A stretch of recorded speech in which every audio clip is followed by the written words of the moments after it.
I per això avui volem parlar amb la vicepresidenta tercera del govern espanyol, Teresa Ribera, ministra de Transició Ecològica. Bon dia, ministra, buenos días. Buen día. Acabamos de escuchar a este agricultor de la Plana de Lleida y nos situamos en una Confederación Hidrográfica del Ebro que acaba de declarar la cuenca del Segre con una situación excepcional por sequía extrema, pero no hay restricciones, ministra, no hay restricciones. ¿Por qué? ¿Por qué tiene que ser la comunidad de regantes del Canal d'Urgell quien defina los usos, los niveles de consumo y con situaciones como esta que acabamos de escuchar? Lo primero que me gustaría decir es que somos conscientes del momento tan difícil que están pasando agricultores como Marc, pero no solo. Creo que hay algunas cuencas dependientes del Estado, dependientes de los gobiernos autonómicos, en una situación muy complicada, con una sequía meteorológica, una sequía de agua que se viene acumulando y una dificultad a la hora de responder sobre cómo priorizar los usos. Desde la Confederación Hidrográfica, con las comunidades de regantes del Canal d'Urgell, se ha venido trabajando desde hace tiempo. Y es verdad que la prioridad en primera instancia es el abastecimiento para consumo humano, y es verdad también que yo creo que esa relación, que en general ha sido muy fluida con los regantes, ha buscado maximizar la eficiencia en la gestión del recurso antes de entrar en limitaciones. Debemos pensar en si en efecto hay que entrar en limitaciones, tal y como ocurre después de la declaración de esta situación tan severa, tan grave, y debemos pensar también cuáles son los mecanismos, las alternativas para estos agricultores, tanto desde el punto de vista, en primera instancia, de selección, de decisión con respecto al acceso a agua y las inversiones que se requiere para seguir modernizando esos regadíos y que cada vez sean más eficientes o que puedan contar con recursos no convencionales para los próximos años, como en este año concreto, de qué manera se les da cobertura. Yo diría, en segundo lugar, que estamos en estrecho contacto con la Agencia Catalana del Agua y la Generalitat, incluida la consejera Jordà. Este es un asunto muy sensible en el que, si bien en el Ebro hay parte de la respuesta, tanto en Lleida como en Tarragona, la gran afección tiene mucho que ver con competencias de la propia Generalitat en agricultura o en las cuencas interiores de la propia Cataluña. Y esto es importante, que trabajemos juntos, como es importante también, creo que hay que valorar positivamente ese acuerdo que se alcanzó hace unos días en el Parlamento para poder responder unidos. Van a ser unos meses complicados donde, como digo, hay que asegurar el agua de boca e inmediatamente después hay que asegurar el confort, la comodidad, la viabilidad de una muy buena parte de nuestros conciudadanos que son clave en la cadena alimentaria y que ven con enorme preocupación la sequía que se viene acumulando y su actividad cotidiana, la agricultura y los frutales de cara al verano. Realmente la situación en las cuencas internas de Cataluña, gestionadas por la Agencia Catalana del Agua, aquí sí que se han tomado medidas y de hecho nosotros hablábamos hace unos días con un alcalde de Juneda, en Ponent, y por lo tanto por la parte de Cataluña que no está bajo jurisdicción de ACA, y nos decía que ellos esperaban algunas medidas, que la Confederación, la Che, tomara medidas, porque si no ellos lo que están aplicando es la de la otra mitad de Cataluña, que está gestionado por la Generalitat. ¿Quién tiene la responsabilidad que se haya cerrado, por ejemplo, el canal d'Urgell y el canal Segarra-Garrigues y se ponga en riesgo esas casi 60.000 hectáreas de cultivo en Cataluña? Lo digo porque esta parte de la población catalana dice, nosotros también queremos que nos apliquen algunas medidas. Claro, yo honestamente creo que es una pregunta un poco trampa. Yo no voy a entrar en confrontación. Creo que la Confederación del Ebro hace meses que viene trabajando en la reducción de consumos y que mantiene, como digo, un diálogo muy fluido con las comunidades de regantes para poder buscar la mejor solución. Y además me parece que la comunidad de regantes ha tomado una decisión, un paso adelante que es importante, que muestra también su responsabilidad y no es nada fácil. Es una decisión muy difícil. A partir de ahí tiene poco sentido empezar a a ver qué es lo que ha faltado. Vivimos en un país que está acostumbrado, desgraciadamente, a vivir con sequías y que vemos también que en línea con lo que han sido las predicciones, las previsiones, los datos que aportan los meteorólogos, los climatólogos, cada vez serán más frecuentes y más intensas. Por tanto, hay que gestionar las cosas de otro modo. Hay que anticiparse y hay que invertir en esa aportación de recursos adicionales, no convencionales y en la máxima eficiencia. Yo creo que no hay que empezar a decir es culpa de uno o de otro, porque seguro que todos hemos podido hacer mejor las cosas. Creo honestamente que la Confederación lo ha hecho muy bien y creo que el diálogo con los regantes y el diálogo con las administraciones es fundamental para que las cosas sigan funcionando de la mejor manera posible, más que intentar identificar cuál es el chivo expiatorio en una situación como esta, que como digo es una situación muy complicada donde hay que estar con las personas y después ya veremos qué es lo que ocurre y cómo se pueden mejorar las cosas, pero no me parece que tenga mucho sentido gastar energía en ver si la Agencia Catalana del Agua debía haber hecho esto antes o después, o si la CHE podía haber tomado esta decisión antes o después. Hace meses que vienen tomando decisiones de restricción en los desembalses, la disponibilidad de agua, y que vienen buscando la máxima eficiencia en la gestión del recurso por parte de los regantes. Ministra, yo le traslado lo que dicen estas personas a las cuales usted interpela, porque son las personas que están en el campo trabajando, si hablamos de esta parte del país. De hecho, hubo la mesa de sequía hace 2 semanas, usted estuvo presente, hay un plan especial de sequía que se está revisando en la Confederación. ¿Puede ser demasiado tarde para algunas personas o no? Y ya sé que vuelvo a lo mismo, pero es que las personas afectadas dicen... Bueno, yo no estuve... Se veía que no, vamos a ver, esta sequía... Vaya, llevamos 2 años en sequía en Cataluña. Sí, es verdad. Yo creo que yo no estuve presente en la mesa de sequía. La mesa de sequía es una mesa que convoca el Ministerio de Agricultura precisamente para tratar la incidencia en el campo, la incidencia en la agricultura. Desde el Ministerio de Transición Ecológica nos encargamos de las cuencas, responsabilidad del Estado, y lo que tenemos es que velar por el buen funcionamiento y por la garantía de agua de boca, o por la aportación de qué medidas adicionales con pozos de sequía, con obras de emergencia hay que activar en una situación como esta. Y es verdad que cuando vemos el mapa de España y la disponibilidad de información que tenemos con respecto a lo que pueden ser las previsiones estacionales, las predicciones para los próximos meses, hay una enorme preocupación por la cuenca del Guadalquivir, por el Guadiana y por las cuencas interiores en Cataluña, con esa aportación extra que puede representar en partes de Cataluña las dotaciones que pueden llegar del Ebro. Por eso me parece que es capital el centrarse, en primer lugar, en qué es lo que ocurre y cómo se puede dar cobertura a los agricultores que tienen concesiones de agua. Pero en segundo lugar, y esta es otra constatación también enormemente preocupante, ¿qué puede ocurrir con los agricultores de secano?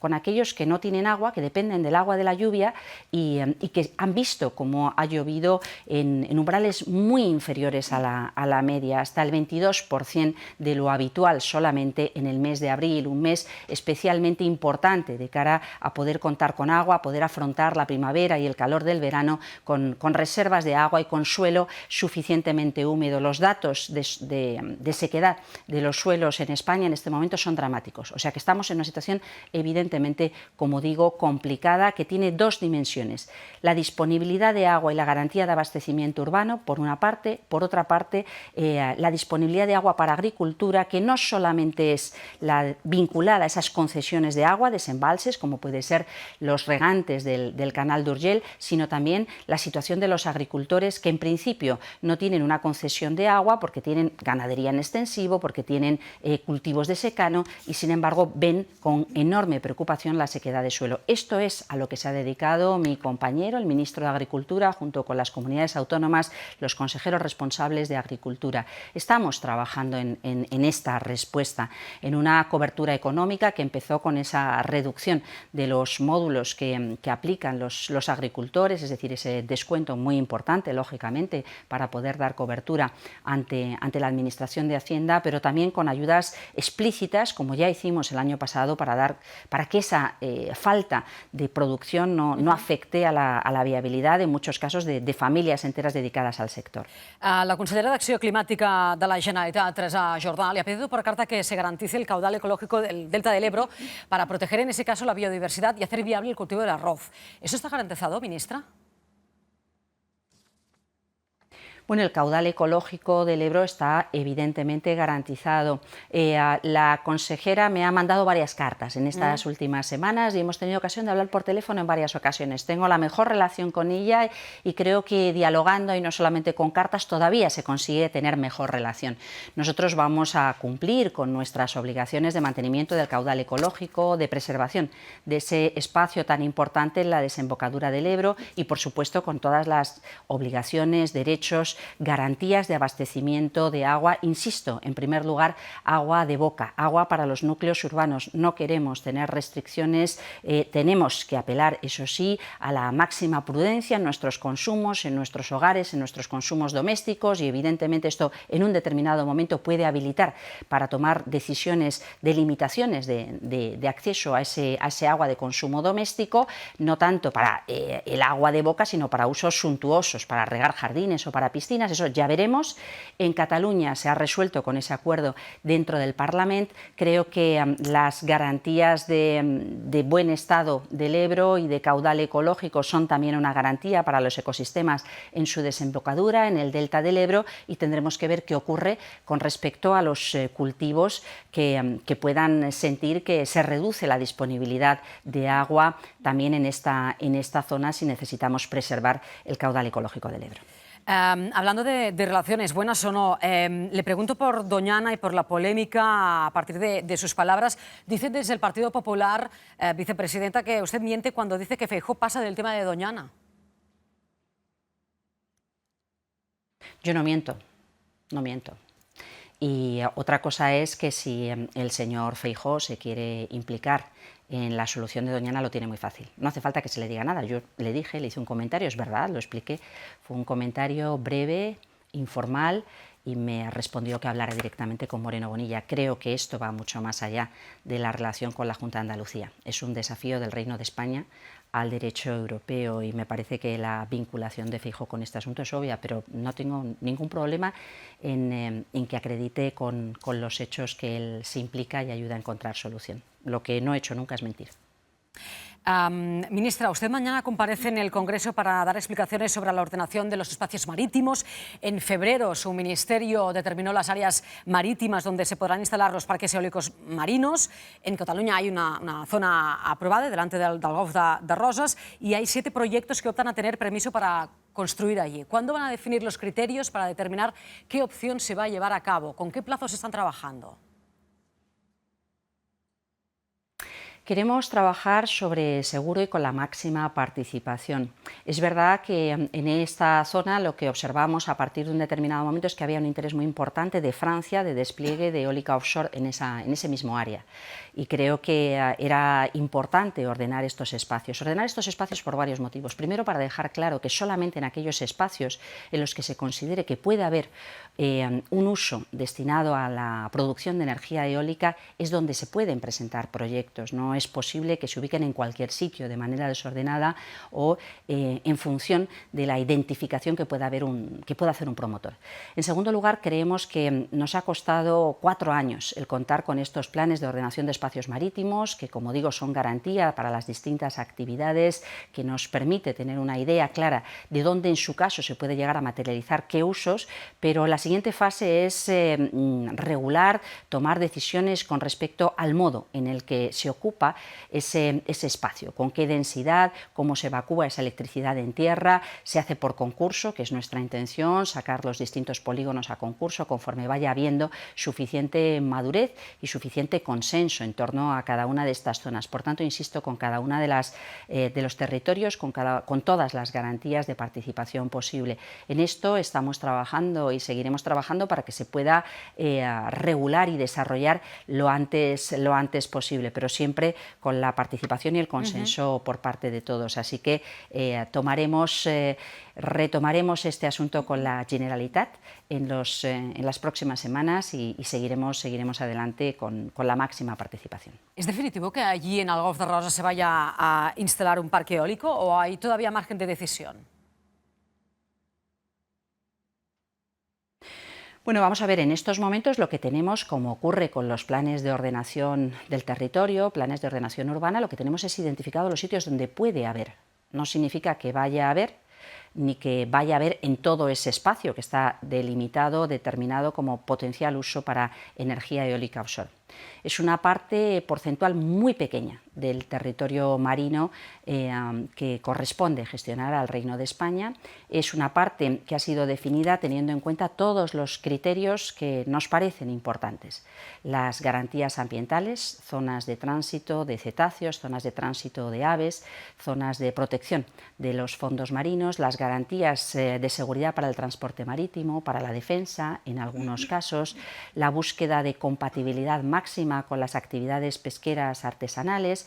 Hay algunas zonas en las que hay muchas posibilidades de combinar con distintas artes de pesca, pero puede haber alguna restricción, alguna limitación para la pesca de arrastre. Es decir, lo que tenemos es aquello que ha superado unos umbrales de conciliación, de compatibilidad o de prohibición muy importantes. ¿Se va a ocupar todo ese espacio?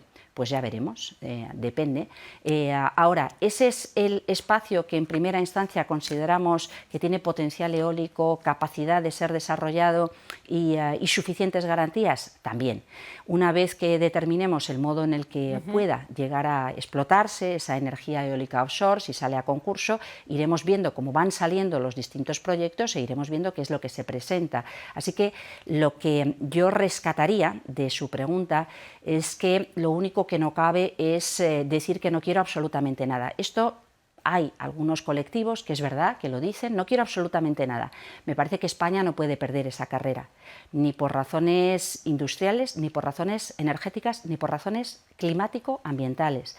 Yo creo que a todos se nos hace extraño que en el mes de marzo, que en el mes de abril superemos los 40 grados. A todos se nos hace extraño que vengamos oyendo aquello de este es el verano más fresco de lo que te queda de vida. Es muy importante tomarnos en serio el impacto que representa lo que estamos viviendo ya de forma acelerada en nuestras vidas y en la de los ecosistemas. Así que conciliar de la mejor manera posible, compatibilidad también. Ahora, negarse en redondo creo que no es una opción, desgraciadamente. Vivimos, necesitamos energía, debemos buscar la máxima eficiencia, la máxima inteligencia en nuestros consumos energéticos, no derrochar, pero también tenemos que ofrecer garantías de que es posible conseguir esa energía de la forma más compatible con el medio ambiente y con las necesidades y la protección social que requiere este escenario real. Hablando de energía, ministra, hace 2 meses cuando se supo que el vicepresidente de la Comunidad de Madrid recibía el bono social para pagar la calefacción, a pesar de cobrar más de 100.000 euros al año, usted anunció que introduciría el criterio de renta en la concesión de ayudas de este tipo. ¿Se va a aprobar o no este cambio antes de finalizar la legislatura? ¿Y qué límite de ingresos tiene en mente para poner a este acceso al bono social térmico? Bueno, estamos trabajando, de hecho, con las asociaciones de familias numerosas. Creemos que las familias numerosas muestran su preocupación porque entienden que ellos consumen más energía en casas con más personas y se sintieron inquietos cuando se planteó la posibilidad de introducir un límite de renta.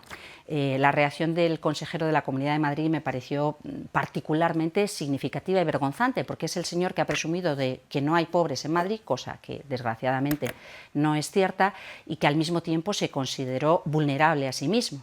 Es verdad que cuando la legislación prevé, posibilita que uno tenga acceso a un recurso y fija las reglas, pues es difícil introducir esa variable de plus adicional de ética, de comportamiento ético por parte de un ciudadano a la hora de preguntarse si es vulnerable o no, si necesitas ayuda o no.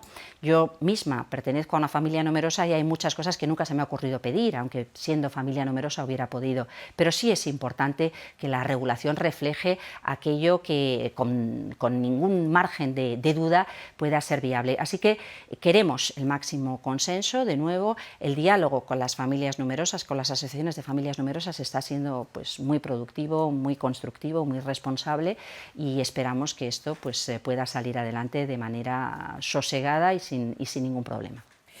Ministra, me permite que le haga un par de preguntas de actualidad. Usted es ministra de Transición Ecológica y aquí en Cataluña sabe que en los últimos días el tema de Rodalies, de los trenes, que aparte son una apuesta justamente en esa transición ecológica para vaciar la red de carreteras, pues tiene un impacto directo. Y es que en la C31, que es una autovía que cubre la R2 Sud, que es justamente esta línea de trenes que está afectada por esta incidencia de hace ya 7 días, octavo a partir de hoy, pues hace que haya aumentado un 9% en estos días. ¿Qué tiene que decir como miembro del Gobierno ante esta realidad que obliga, por ejemplo, a la gente, más allá de las complicaciones que tienen su día a día, porque no pasan trenes, porque tienen retrasos constantemente, sobre eso, sobre que cogen el coche porque no tienen otra alternativa? Y estamos hablando de 20, 30 kilómetros, 40 kilómetros a la ciudad de Barcelona. Bueno, me consta el compromiso y el esfuerzo que está haciendo la ministra Raquel Sánchez al respecto.